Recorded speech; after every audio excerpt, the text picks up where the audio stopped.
Hey guys, welcome back to the channel. We're going to be installing some brake calipers on my mom's van, which I've been trying to do for almost a month. And she's been in and out all day, and she's been, oh, I need my vehicle. You know how it goes. And if you knew my mom, and this is the same brakes that when she had a 35 kilometers instead of 60,000+ kilometers, I said you need to take the vehicle to dealership to get this fixed under warranty.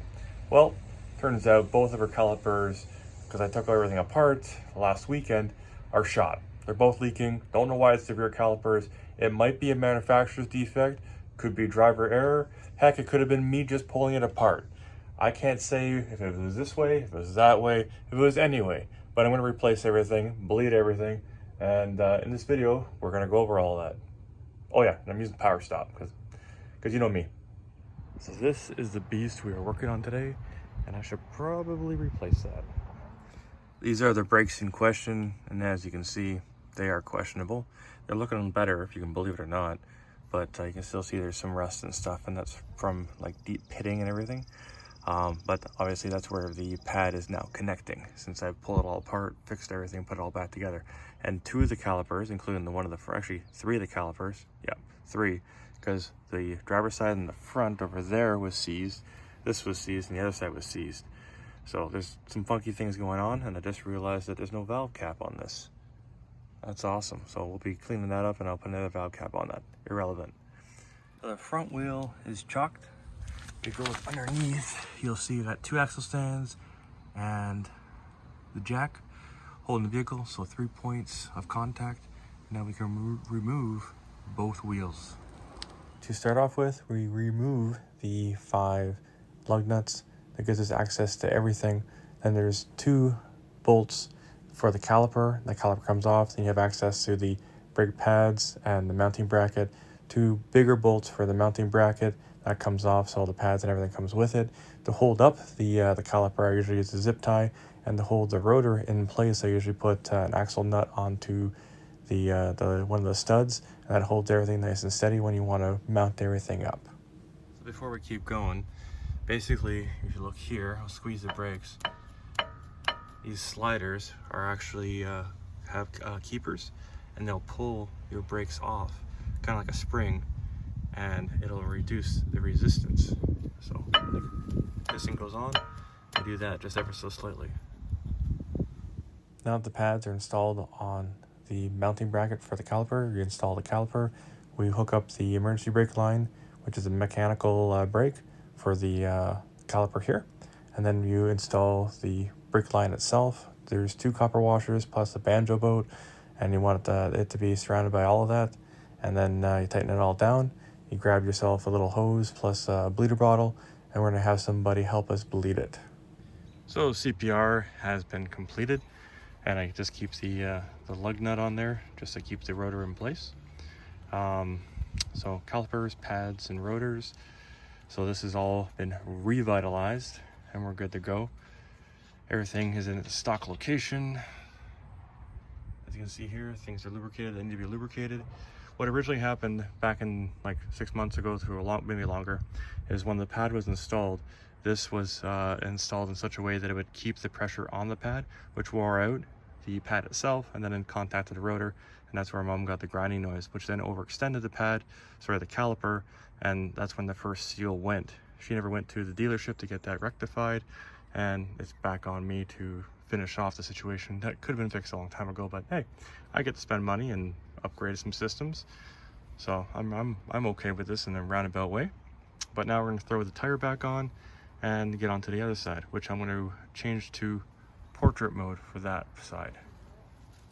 So with everything being checked over and we've bled the system, we're going to install the wheel. We're going to hand tighten the lug nuts on so we don't cross thread anything, and then we'll tighten everything down in a star pattern, and then we'll torque wrench everything to proper torque spec. So we're going to start the process all over again, except this time we're going to do portrait mode. There we go. So now that we're in portrait mode and there's 2 black lines on either side, we're good to go. Kind of interested to see which one I like better, and also it's for my Instagram and the TikTok. There we go. So time lapse. So just as before, we remove the wheel, the 5 lug nuts we set to the side. Then we're gonna get on to removing the 2 bolts for the caliper, the 2 bolts for the mounting bracket, and then we remove the brake line and the emergency line from the caliper itself. The emergency line actually gave me a lot of trouble this time around, but everything came out just fine. Now we're reattaching everything, going from mounting bracket to brake pads to the caliper, and then brake line itself and the emergency line. Once all this is all set and done, we just bleed everything that we're supposed to do, and that way there's no air in the line. When you're bleeding your system, you really want to start from the furthest most point to start off first, and then you slowly work your way into the rest of the system. That being said, when you're all said and done, cleaning up your tools, putting the calipers back together the way they're supposed to, exactly it is, right in the box, and I did that from this one, just the way that they came in, and then we reattached the wheel, again, the 5 lug nuts, torque spec, and then drop everything down, and we're good to go for a test drive. Proper braking procedure for brakes. While on the test drive, we'll be breaking in our calipers, pads, and rotors, the CPR. The proper break-in procedure for brakes.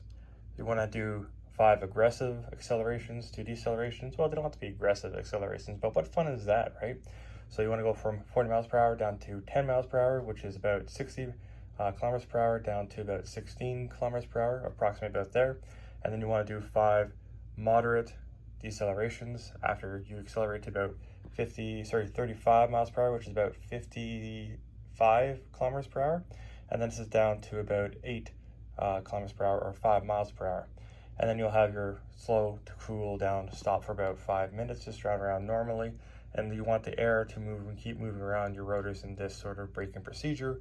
The reason for that is you want them to heat up evenly and then to cool down evenly, which is very important because your rotors, if you overheat them right away and they begin to warp, you'll feel that in your pedal and you'll have pulsating when you stop. So you want to make sure you cool down your rotors, and you want to make sure you heat up your rotors perfectly, properly, and evenly. That being said, make sure you're following your braking procedure and you'll advance, or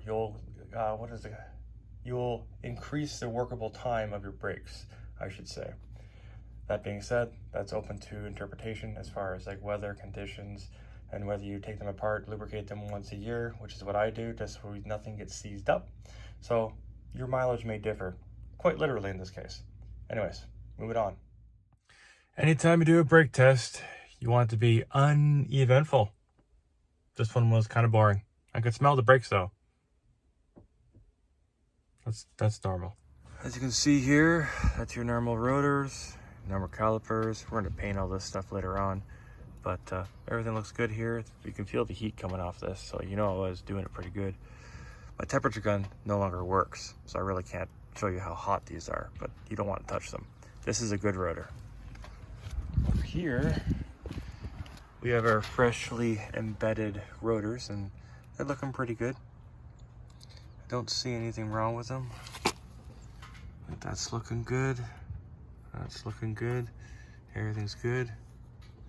Fair bit of heat off these things. That's awesome. And you can smell them, so that's good.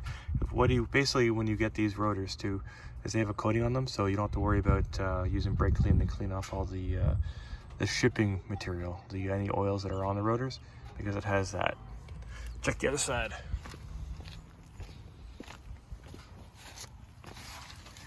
And see, it looks good too. No complaints. So that being said, guys, I'd say it's a win.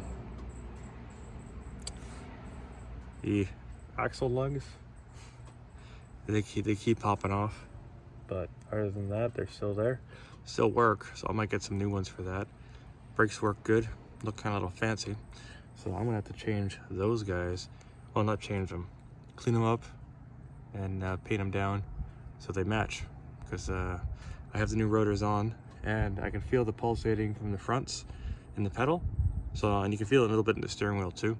That's when you know you need, well, you might need rotors. In this case, I need rotors. And at the same time, when I get back into those, might as well blast the rust off and paint them up.